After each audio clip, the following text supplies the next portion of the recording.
I've always really liked Donovan Mitchell. You know, he reminds me of Dame in some ways as far as the type of school he came out of and just his general mentality. And I've always really enjoyed watching him play, and I think I'd be really excited to be a Cavs fan going into this season.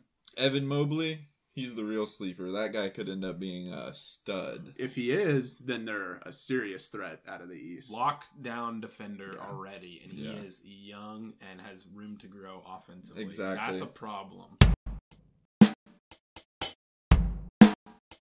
What's up, guys? Welcome to From the Logo. Be sure to like the video, comment your thoughts below, and hit the subscribe button. Ring that bell. Ding! The comment of the week comes from Isaiah Davidson when he said, "Just found this page, definitely got a subscriber out of me." We love support, and always feel free to comment whenever you have an opinion on something. We love talking ball. Today, we're going to take a short break from the Trailblazers and react to the Cavs' new backcourt after their blockbuster trade for Donovan Mitchell.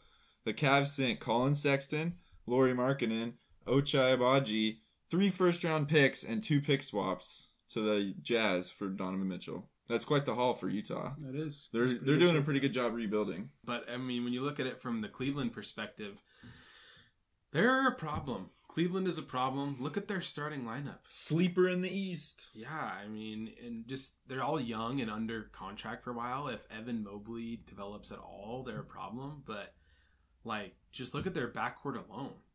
Garland and Mitchell. Wow. I think the backcourt it most reminds me of is one closer to my heart in Dame and CJ. They had quite the high peak, making it to the Western Conference Finals. But my question for them is, are they going to be able to play defense? Where's the defense? Yeah. The front court has defenders in it. So, and we've seen that before here in Portland, but they're a problem. Long story short. Yeah, from a Trailblazers fan perspective, they kind of remind me. They give off some Damian Lillard and Anthony Simons vibes, in that you've got an established vet with Mitchell and Lillard, guys who've made playoff runs, who've been on winning teams, who are pretty much bona fide superstars, and then you got the young guy, a lot of potential. You don't really know what you're going to get from him, but the future's wide open with Darius Garland and Anthony Simons.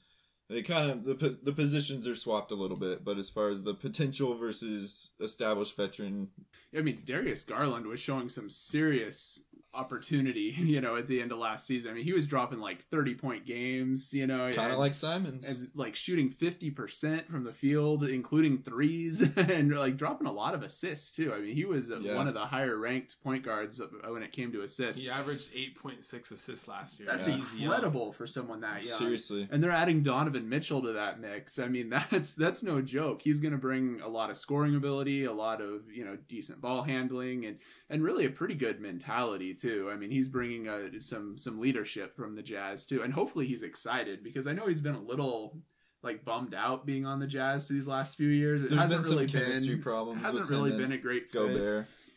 But hopefully he's just super excited to go play with a young team, you know, and that has a lot of upside.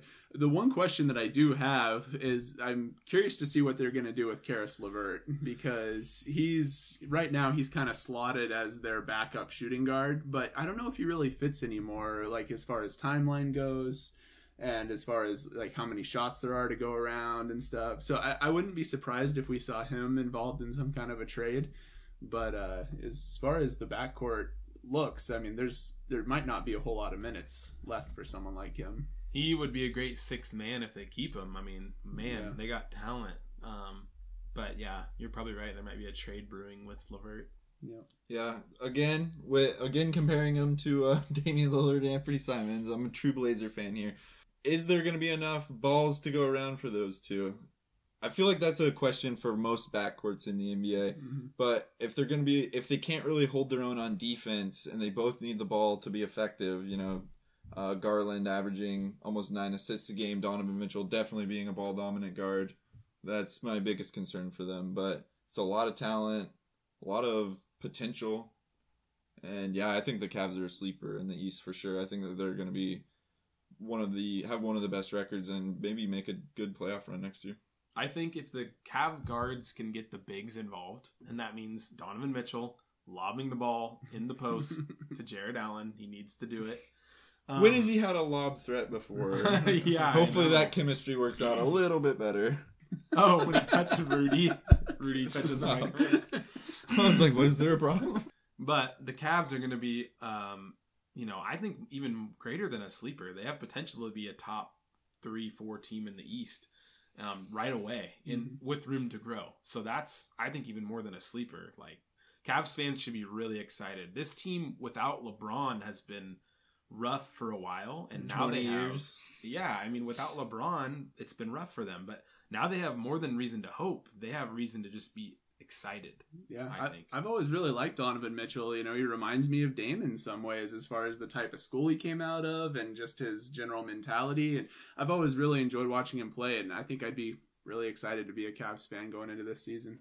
Evan Mobley, he's the real sleeper. That guy could end up being a stud. If he is, then they're a serious threat out of the East. Lockdown defender already, and he is young and has room to grow offensively. Exactly. That's a problem. Cavs fans, if you're watching, leave a comment below. Let us know where you think the Cavs are going to end up this year. Are they going to make that deep playoff run? 3 or 4 seed. Eastern Conference Finals? Let us know. Thanks for watching from the logo. Bye. Like, comment, subscribe.